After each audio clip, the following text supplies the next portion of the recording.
Hey there, getting ready to do a little repair work on our 1979 F150 four-wheel drive, and like to share a little bit of that how-to stuff with you. In that, we've got a U-joint on the driver's side front that needs to be replaced, and I already have removed the front wheel and got it up on a jack stand, as you can see there, and preparing to do our job.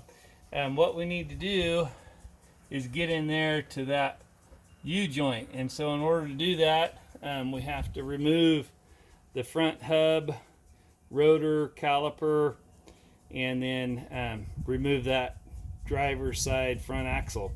So we're going to go through and do that process here, step by step kind of a thing, kind of give you a little short video along the way.